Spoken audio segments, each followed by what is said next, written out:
On peut, hein. Vous pouvez le faire vous aussi, hein. Allez-y chez vous, regardez.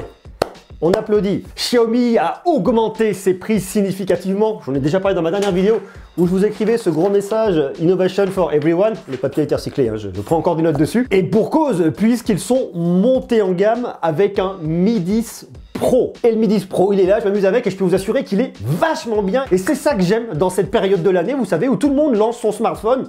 Tout le monde arrive avec des gros specs, des fiches techniques hyper boostées pour vous proposer ce qui se fait de mieux pour vos usages et pour vos besoins. Et quand on voit une réussite, parce que franchement Xiaomi a très bien bossé, et je vais vous expliquer pourquoi, eh bien c'est passionnant, surtout pour des gens comme moi qui sommes un peu au milieu et qui comptons les points. Aujourd'hui, à l'instant T, Xiaomi a le meilleur score sur AnTuTu au niveau des benchmarks. Je vais vous expliquer ça, je vais vous détailler ça. Avant toute chose, avant de vous parler justement de ce Mi 10 professionnel, je vais faire comme je le fais dans mes vidéos pendant le confinement. Vous m'envoyez vos vidéos, l'email qui s'affiche juste en dessous, amour@monsieurgreux.fr. Vous nous envoyez de l'amour. Et aujourd'hui, on va se partager une vidéo qui nous envoie également toujours de l'amour. Et d'ailleurs, vous, n'hésitez pas à m'envoyer votre vidéo à amour@monsieurgreux.fr. Salut Monsieur Greux et toute ta communauté. Alors moi je m'appelle Baptiste Chauvigna, j'ai 18 ans. J'habite au nord de Toulouse, donc la semaine dernière on a eu un peu de soleil, c'est cool, on a pu faire un ou deux barbecues. Donc je vis dans une maison et j'en ai la chance d'ailleurs en tant qu'étudiant parce que je sais qu'il y en a plein qui sont en appartement. Donc d'ailleurs gros big up à vous parce que je sais que c'est pas forcément facile. Donc moi je suis en première année de médecine,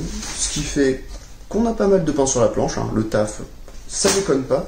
Donc du coup en plus de ça notre concours a été décalé. Donc comme beaucoup de PACES que je soutiens beaucoup, et d'ailleurs toutes les personnes qui sont en médecine actuellement, que ce soit des étudiants ou des médecins, je sais que c'est difficile, hein, je vous encourage tous, et pour vous dire en conclusion générale, bon confinement, occupez-vous comme vous pouvez, on a internet, avant ils avaient pas ça, faut en profiter.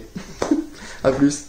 Merci, merci, merci, merci, merci infiniment. Je regarde toutes vos vidéos, j'en ai plusieurs qui sont de côté. Elles arriveront au fur et à mesure et quelles que soient vos vidéos, merci à vous tous de participer et de les envoyer. Et croyez-moi, quand je les regarde et que je télécharge et que je mets lecture, c'est toujours un vrai plaisir de pouvoir découvrir votre univers, ce que vous partagez. Sur ce, on va donc parler de ce smartphone, le Mi 10 Pro. Le Mi 10 Pro, c'est d'abord un smartphone qui a une prise en main qui est quand même plutôt pas mal, un peu grande par rapport à d'autres smartphones qu'on peut retrouver début 2020. Il est notamment plus grand que le P40 Pro de Huawei. J'arrive mieux à faire le tour au niveau du P40 Pro que je ne le fais avec le Mi 10 Pro. Bon, par contre, c'est beaucoup plus dur avec l'iPhone 11 Pro Max. Moi ici, j'ai une couleur mate, c'est le bleu alpin qui ne prend absolument pas les traces de doigts. Il fait 208 grammes, c'est pas le plus léger, mais c'est pas très dérangeant. Le capteur d'empreinte digitale est situé ici et déverrouille extrêmement rapidement. On a bien évidemment la petite caméra qui est planquée là. Le menton n'est pas particulièrement proéminent. Et d'un point de vue général, j'aime beaucoup le travail qu'a fait Xiaomi là-dessus, avec son écran incurvé, qui est vraiment bien. Ça, c'est pour la partie extérieure, mais dans un smartphone, le plus beau se trouve à l'intérieur. Et justement, à l'intérieur,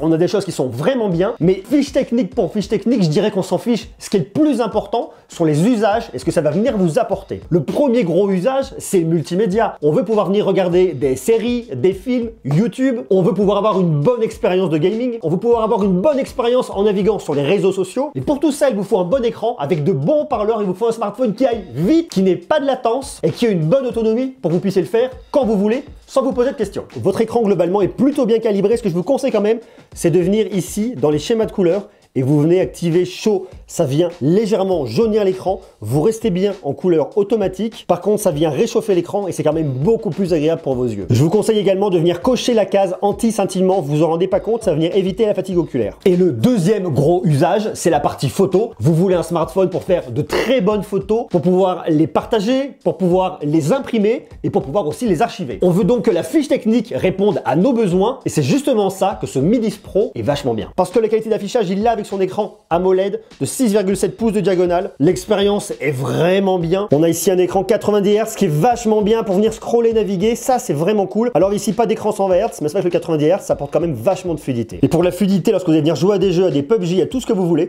et ben c'est vachement bien. On a une machine qui est très puissante. C'est extrêmement fluide et ça, c'est vraiment bluffant. En plus, je trouve que la colorimétrie est vraiment bien maîtrisée ici. Qui dit écran AMOLED dit des noirs parfaits, des couleurs qui sont extrêmement maîtrisées. On s'en rend pas compte au travers de la caméra comme ça, mais je puis vous assurer qu'en le regardant, en naviguant, on profite d'une vraie bonne expérience d'affichage. Donc la partie d'affichage, très précisément, est vraiment bien réussie. Mais pour moi, il y a un point qui est aussi vraiment top et qui est souvent un petit peu négligé ou qui n'est pas parfait, c'est la partie audio. Et là-dessus, Xiaomi nous a sorti un truc qui est absolument incroyable. Je vous le montre là-dessus. Premier haut-parleur qui est là. Deuxième haut-parleur qui est là. Vous avez vraiment la même spatialisation. Vous avez beaucoup de son. Le son est de qualité. Et quand vous jouez à des jeux, que vous regardez des films, on sent que le son arrive d'un côté et de l'autre, c'est complètement uniforme et ça, c'est vraiment incroyable. Parce qu'ici, on n'a pas des petits haut-parleurs qui font coin-coin, on n'a pas des petits haut-parleurs avec un son extrêmement médium, on a des haut-parleurs qui vous délivrent un spectre qui est quand même assez large. Lorsque vous jouez à des jeux, vous vous repérez vraiment dans l'espace. Lorsque vous regardez un film ou vous écoutez de la musique, vous avez vraiment un son stéréo qui sort de bonne qualité, pas de déséquilibre et ça, c'est extrêmement appréciable. Donc pour l'usage multimédia, il vient cocher une case de plus, l'écran est bon, l'audio est bon, ça c'est vraiment bien. Maintenant, ce qu'on veut, c'est de la performance. On veut pas se poser la question, est-ce que mon smartphone risque de laguer à un moment? Est-ce qu'il va couper? Est-ce qu'il va ramer? Est-ce qu'il va être moins performant? On veut pas ça. On veut pas se poser ces questions. Ce qu'on veut, c'est que nos smartphones fonctionnent bien tout le temps et qu'on ne s'en rende pas compte. On veut juste qu'il marche. Un point, c'est tout. Et justement là-dessus, Xiaomi a aussi sorti le grand jeu. Puisque la technologie de RAM, c'est de la LPDDR5. Ça, c'est ce qui se fait de mieux aujourd'hui. Vous avez 8 Go de RAM. Et la techno de stockage, c'est de l'UFS 3.0. Autant dire que ça va être plus rapide en lecture et en écriture que l'UFS 2.1, qu'ici vous n'avez pas. Et sur le modèle Pro, vous avez obligatoirement 256 gigaoctets de stockage. Mais ce n'est pas tout, puisqu'il dispose actuellement du processeur de smartphone le plus puissant sur le marché, c'est le Snapdragon 865 de Qualcomm. Donc vous prenez tout ça, vous le rassemblez, vous l'optimisez d'un point de vue logiciel, et vous sortez un smartphone qui arrive numéro 1 sur Antutu. Il a le score de 594 242 et ça vient le classer numéro 1, oui ici, numéro 1, au-dessus du Galaxy S20 Ultra 5G avec le Snapdragon 865, au-dessus du Galaxy S20 Plus avec le Snapdragon 865, au-dessus du Galaxy S20 Ultra 5G, les deux mêmes avec les processeurs Exynos et au-dessus du ROG Phone 2 d'Asus. Alors tout ça se joue dans un mouchoir de poche, mais c'est vachement intéressant parce que, comme je vous le dis, c'est une photo prise à un instant T en fonction des smartphones sortis. On en reparlera dans quelques temps et c'est vraiment là où on pourra avoir une vision un peu plus globale. C'est très serré, entre 594 000 et 562 000. L'écart est pas énorme, mais ce qui est très drôle, c'est que lui, le numéro 1, il a 8 Go de RAM, et vous prenez le Samsung Galaxy S20 Ultra 5G avec le Snapdragon 865, vous avez 12 Go de RAM. Donc le test tel qu'il est réalisé par Antutu nous le classe numéro 1. Ce qui veut donc dire que ce smartphone coche une case de plus quand on fait qu'il ne rame pas et qu'il sera toujours là pour répondre à vos besoins, quels que soient vos usages. Alors après, il y a un truc où moi je suis un peu moins fan et que je trouve un peu moins bon. C'est-à-dire que lorsque vous allez dans vos paramètres, vous allez ensuite dans affichage, jusque là vous me suivez, il n'y a rien de bien difficile, vous allez dans taux d'actualisation, c'est-à-dire que vous allez choisir le taux de rafraîchissement de votre smartphone, si vous voulez un taux de rafraîchissement en 90 Hz ou en 60 Hz. Ça veut dire quoi? Hertz, je sais pas si vous êtes coutumier de ce terme-là, c'est le nombre d'images que vous allez avoir par seconde, c'est-à-dire que sur 60 Hz, vous allez avoir 60 images par seconde, et si vous montez en 90 Hz, vous allez avoir 90 images par seconde. Ça veut dire plus d'images en une seconde, ça veut dire un résultat qui sera plus fluide et quelque chose qui sera beaucoup plus agréable à vos yeux. Donc ça, c'est vachement bien. Maintenant, il y a un truc qui pourrait être amélioré par Xiaomi, c'est que vous avez le choix entre soit 90 Hz, soit 60 Hz. Vous n'avez pas, comme d'autres le font,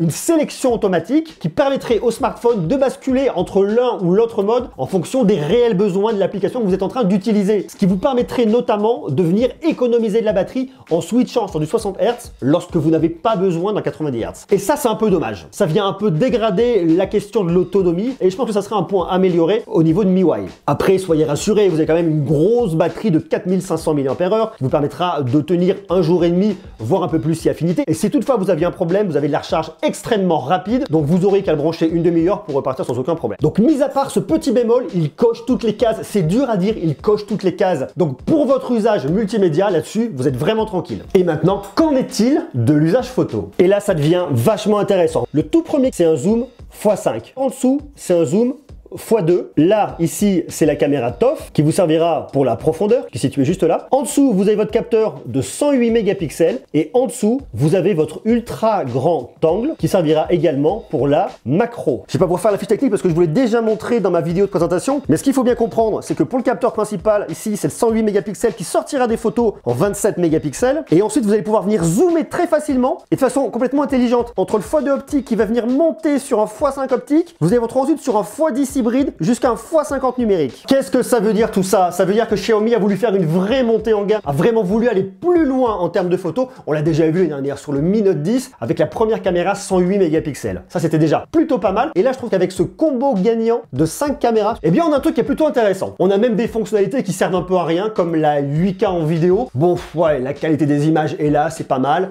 Les couleurs sont jolies, mais aujourd'hui, travailler de la 8K en vidéo, ça vous servira à rien. Mieux vaut filmer en 4K. Et d'autant plus que là-dessus, si vous voulez avoir de l'hyper stabilisation, une vraie bonne stabilisation, vous allez filmer en Full HD en 1080p à 30 images par seconde. Donc c'est pas la peine de s'exciter sur la 8K, à moins que vous posiez sur un trépied, que vous ayez des conditions complètement optimales et une machine derrière suffisamment puissante pour venir travailler tout ça. Et puis des écrans après pour venir afficher de la 8K, sinon bon, globalement ça servira pas à grand chose. Ça c'est un peu pour balancer de l'aspect pour balancer de l'aspect. Dire on a de la 8K, on le fait nous aussi. Attention, prenez-nous au sérieux. Parce que oui, effectivement, le problème là-dessus qu'aujourd'hui à Xiaomi, c'est de dire prenez-nous au sérieux sur un smartphone à 1000 €. Parce que dans l'esprit de tout le monde, les smartphones Xiaomi sont des smartphones pas chers, avec des bonnes specs, des smartphones qui marcheront bien, mais d'un point de vue pécunier, c'est pas extrêmement cher. Même si vous arriviez à 500-600 €, on n'était pas sur un smartphone à 1000 €. Là, ils viennent se positionner là-dessus. Ils sont donc obligés de montrer les muscles et de dire, ok, regardez, on fait nous aussi de la vidéo en 8K. On est donc hyper balèze. Vous pouvez donc compter sur nous pour l'achat de votre smartphone très haut de gamme. On va se regarder la partie photo du Mi 10. Ici, on est sur l'ultra grand angle. Caméra principale, x2, x5, et on se rapproche, on se rapproche, on se rapproche. Vous vous en douterez, plus on va se rapprocher et plus on va avoir du bruit. Ça me paraît quand même normal. Caméra principale, ultra grand angle. Il y a une différence de colorimétrie entre la caméra principale et l'ultra grand angle. L'ultra grand angle est quand même plus saturé. On vient ensuite passer sur le x2. Le résultat est vraiment bien.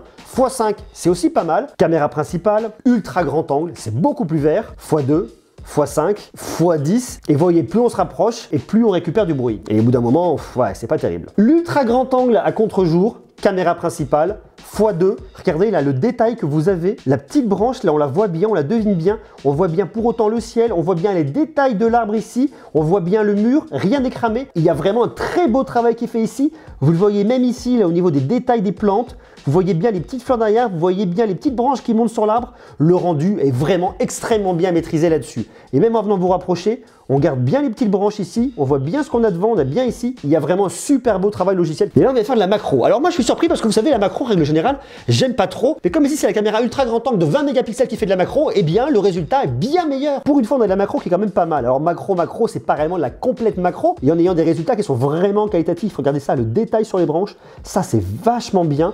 Bon la fleur ici, j'ai pas réussi à faire le point, c'est flou, ça c'est quand même un peu dommage, je me suis mis trop près, mais là la rose, regardez, le résultat est vraiment bien, même en venant se rapprocher. Pour une fois on peut faire de la macro qui sert à quelque chose. Et on peut venir se rapprocher, zoomer, regardez, on a vraiment tous les petits détails, ça c'est vachement bien. Et surtout il y a une très bonne gestion de la plage dynamique, vous pouvez la prendre dans tous les sens, ça marche vachement bien même en venant vous rapprocher, en venant zoomer. Alors au bout d'un moment ça finit par lisser, mais je dirais que sur de la photo un petit peu standard, si vous cherchez pas à trop pousser, vous venez sur des choses comme ça, vous pouvez vraiment faire des choses super et vraiment vous amuser avec la photo. On va vraiment venir chercher en venant se rapprocher, ultra grand angle, caméra principale, x2, x5, x10, ça commence à lisser et on se rapproche jusqu'à aller au x50 et vous en douterez sur le x50, c'est franchement pas terrible. Ultra grand angle, caméra principale, x2, x5, x10 et on se rapproche jusqu'au x50 et une fois de plus, c'est pas génial. Le rendu au niveau de la caméra de selfie est aussi plutôt bon. Le mode portrait fonctionne bien pour le détourage, par contre, il a un problème sur la gestion de haute lumière et vous le voyez ici sur la main, eh bien, c'est tout simplement cramé dans toutes ces parties-là. Alors ça, j'avais déjà vu notamment sur le Samsung Galaxy S20 Ultra. Maintenant, on va se poser la question de la photo de nuit et la photo de nuit, je suis assez bluffé. On dirait qu'ici, c'est pas la nuit et pourtant, je peux vous assurer qu'il faisait pas jour. Je peux vous assurer qu'on n'avait pas un ciel bleu avec beaucoup de lumière. Vous avez un truc qui est vraiment bien et on se croirait presque en plein jour. À votre avis, quelle heure est-il là? Là, il doit être quelque chose comme, allez, je dirais 21h30. Et à 21h30, aujourd'hui, croyez-moi, il fait nuit. Comme on a ici un smartphone avec de la 5G, on nous a mis en refroidissement avec du graphène. Je vais tomber de ce tabouret, nom de Zeus, ce qui permet effectivement de mieux dissiper la chaleur, puisque oui, la 5G va faire que votre smartphone va chauffer davantage. Alors c'est pas le fait de la 5G, c'est le fait du matériel que vous avez à l'intérieur qui fait que ça va chauffer davantage. Donc on a mis ici un système de refroidissement à base de graphène et qui fonctionne bien. Alors moi ici, je n'ai pas de 5G, je n'ai pas d'abonnement 5G, la 5G n'est pas encore déployée, mais ça ne saurait tarder. Par contre, et c'est là où c'est intéressant, c'est que lorsque vous allez jouer à des jeux pendant des séances de jeu un peu longues, à aucun moment vous allez sentir de chauffe, de zone chaude au dos de votre smartphone. Donc ça c'est bien. C'est aussi un smartphone qui a du Wi-Fi 6, enfin qui a ce qui se fait de mieux. Et c'est vraiment ça qui est intéressant. Non pas d'avoir de la débauche technologique pour avoir de la débauche technologique, mais tout simplement pour se dire ok, ce smartphone là me promet des usages et au final il tient sa promesse. Et c'est ça qui est intéressant. Donc si vous voulez acheter un Mi 10 Pro, c'est avant tout pour la photo par rapport au Mi 10. Si vous voulez un excellent smartphone avec la partie photo, eh bien c'est bien mais un petit peu moins important. Le Mi 10 sera très bien et un peu moins cher, mais le Mi 10 Pro, pour avoir ce qui se fait de mieux aujourd'hui chez Xiaomi, eh bien c'est vachement bien. Et une fois de plus, pour la montée en gamme de Xiaomi, pour la réussite de la montée en gamme de Xiaomi, Bravo Xiaomi, à vous de me dire ce que vous en pensez, comment vous trouvez ce Mi 10 Pro. Est-ce que vous avez déjà eu un smartphone de Xiaomi? Et est-ce que vous pourriez être tenté par ce smartphone à 1000 € de Xiaomi? Qui eût cru un jour que Xiaomi arriverait avec un smartphone à 1000 €? Il faut savoir que pendant toute la période du confinement, en France, Xiaomi va faire du porte-à-porte pour le SAV de votre smartphone. Autre point, vous avez un remplacement de l'écran qui est gratuit pendant 2 ans pour les smartphones à compter de la date d'achat, donc ça c'est bien également. Et troisième point qui est important, Xiaomi reverse 50 € à la fondation AP-HP pour l'achat d'un Mi 10 Pro et d'un Mi 10 du 7 avril au 7 mai. Ce smartphone-là est dispo dans une seule config, 8 plus 256 Go à 999,90, c'est-à-dire qu'à 10 centimes près, vous le payez 1000 €. Mais avec, si vous le commandez, vous avez les Mi True Wireless 2 offerts qui coûtent 99,90 €. En attendant, le produit est là, il est bien réussi, il tient ses promesses. Et ce qui est sûr, c'est qu'il va falloir compter sur Xiaomi toujours plus et même sur les produits très haut de gamme. Sur ce, je vous invite à me dire tout ce que vous en pensez en bas en commentaire. Je vous fais des gros bisous, je vous envoie de l'amour et à demain. Ciao!